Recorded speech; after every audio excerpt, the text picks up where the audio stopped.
Assalamu alaikum, welcome back to Prime Live. So, tonight we are joined by a very influential voice from Tunisia, Yusrah Ghanouchi, who is the daughter of the imprisoned Ennahda leader, Rached Ghanouchi. She's in South Africa to shed light on a very sobering reality, the dream of freedom that ignited the Arab Spring in Tunisia, the only democracy to emerge from that wave, is now being crushed under authoritarian rule. As South Africans who have walked the painful road from oppression to democracy, we recognize the weight of this moment. Tunisia's struggle is just not a regional struggle, but a global one as well. Together, we're going to explore the crackdown on opposition voices, the fate of political prisoners, and the growing urgency for international solidarity. Yusrah, thank you so much for joining me. Your father was a key figure in Tunisia's transition. How's he doing? Unfortunately, now after the revolution and all the progress that was made in Tunisia, my father finds himself once again as a political prisoner, just as he had been before the revolution multiple times under dictatorship. He's been in prison now for 2 years and 2 months, and he's been sentenced in several cases. The highest is for 22 years in prison, and there are several more cases against him, all of which are politically motivated and fabricated charges, to punish him for his role in Tunisia's transition to democracy, and to exclude him from the growing movement to restore democracy in Tunisia. You mentioned Tunisia's transition to democracy. When did your father and so many other activists realize that Tunisia's democracy is under serious threat? Obviously, no transition to democracy is easy, and we knew it was going to be difficult. So after the revolution, there were great attempts to work with everyone to establish a stable, inclusive, democratic system in Tunisia. And great progress was made towards that. We had a new constitution in Tunisia in 2014, which was adopted by 94% of the Constituent Assembly. So there was great consensus to have a constitution that represents everyone in Tunisia and does not exclude anyone. There were successive free and fair elections held in Tunisia for the first time in its history. There was independence of the judiciary established, independence of the media, political pluralism, thriving civil society. At the same time, obviously, for any revolution, there's a counter-revolution. So from the very beginning, there were attempts from inside and outside Tunisia to obstruct this transition to democracy. And Ennahda tried every way, and all the democratic players in Tunisia, to avoid the fate of other Arab Spring countries that fell into coups and civil wars. And Tunisia succeeded for 10 years to avoid this fate. However, the difficulties of the transition and the regional instability, because no country is isolated, and the economic difficulties, coupled with, at the end, the COVID pandemic.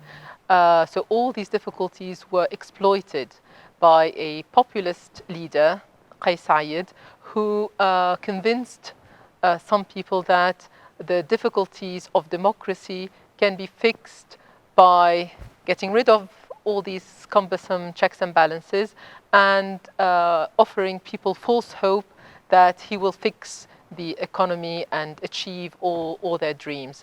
So despite all the compromises we made, Qais Said was able to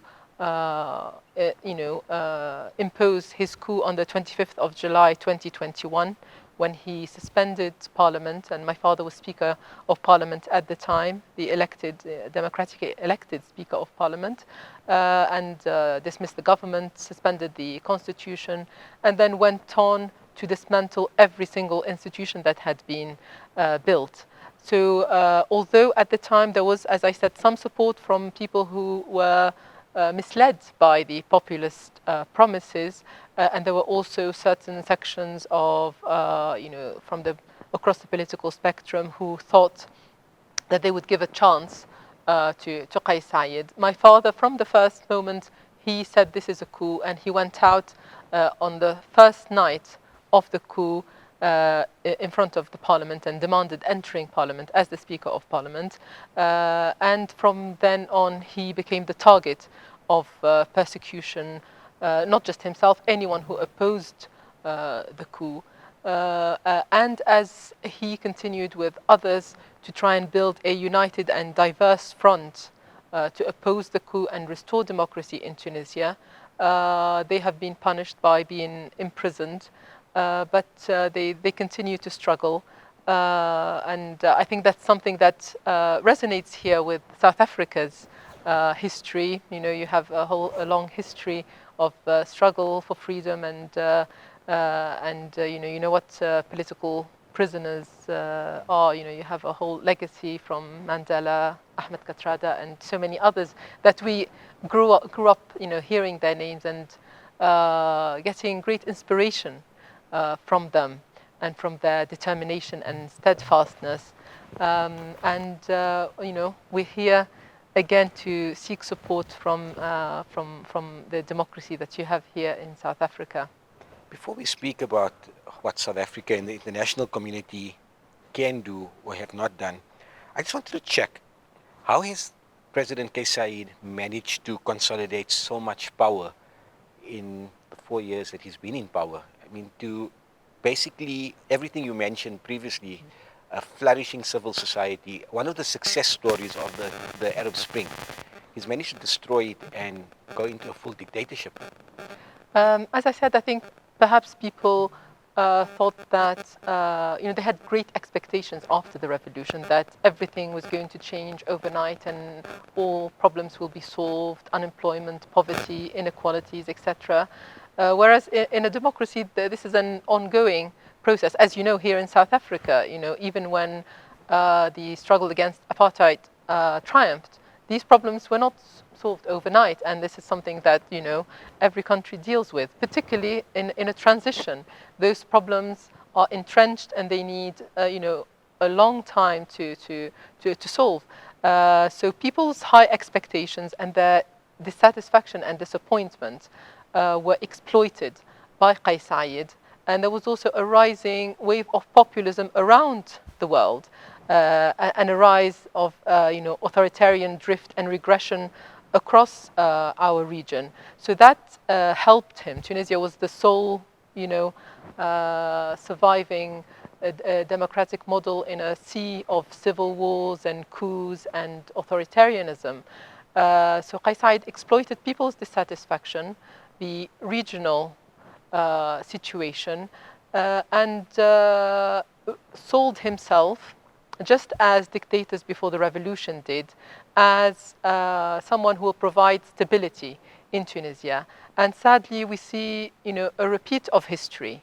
We had hoped that after the revolution, democratic nations in Europe, in the West, would have learned the lesson that dictators, however stable they may seem, can never provide real stability and prosperity, and that democracy is the only way to do that. We find that lessons have not been learned, and once again, we see a lack of commitment to democracy and respect of human rights. So when the coup happened in Tunisia, it was not recognized as such and condemned as such by democratic nations. They've turned a blind eye to Kais Saied's systematic dismantling of democracy and systematic violations of human rights. That does not mean that we should, you know, give up our belief in these values. The same way as you know, South Africa is now providing this moral leadership in defending the rule of law, international law. So these values are not, you know, only Western. These are values that we share and we believe in ourselves. So despite the double standards and hypocrisy and lack of commitment to these values that we can see, we continue to believe that they're worth fighting for. Speaking about the lack of international condemnation, do you see it as being hypocritical? Because we do always hear Western countries speak about being bastions of democracy, speaking about human rights.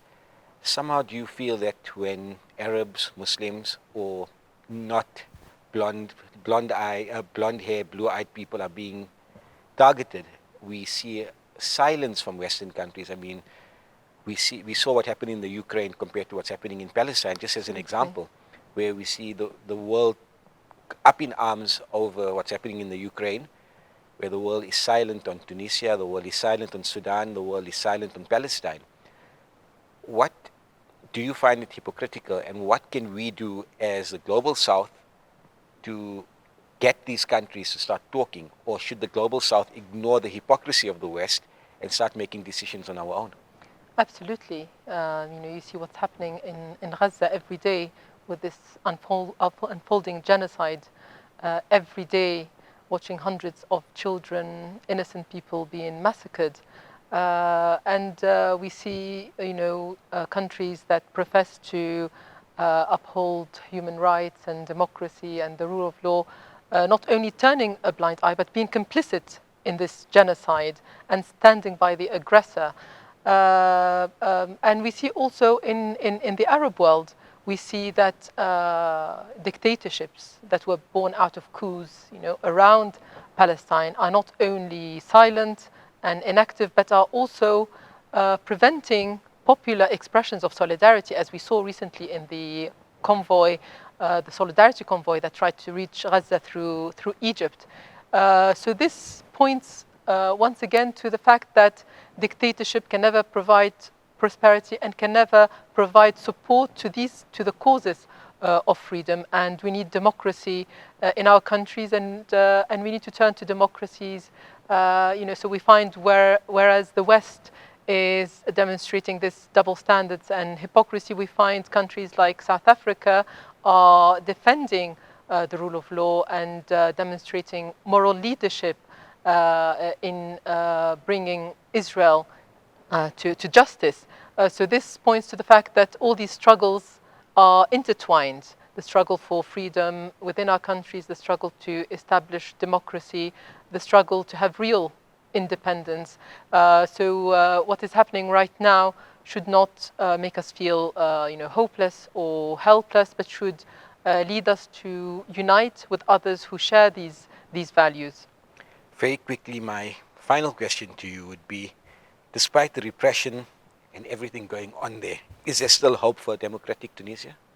Absolutely. Revolutions do not happen overnight. If we look at history, revolutions go through cycles. Sometimes counter-revolutions prevail for some time before another cycle of revolution. So we believe this is only, one downturn in a long path towards freedom. And in that long path, we seek inspiration from examples like that of South Africa and from the great example of the people of Palestine, who are showing great courage and commitment despite what they're going through. So, this is proof that the struggle for freedom will eventually prevail. Yusrah Ghanouchi, thank you so much for your time. And I'd like to end with this. Freedom may be crushed, but it's never destroyed. As South Africans, we know the power and we know the cost of silence. We know the value of international solidarity. And today we say, Tunisians, your pain is our pain, because we've been through this and we've been in a non-democratic society for so many years. It was only through the help of the Almighty and the help of international solidarity that we can sit here, we can have Yusrah sitting in the studio with us and being able to speak freely, which unfortunately she wouldn't be able to do in her own country, in the country of her birth. We're going to take a short break now. Stay tuned.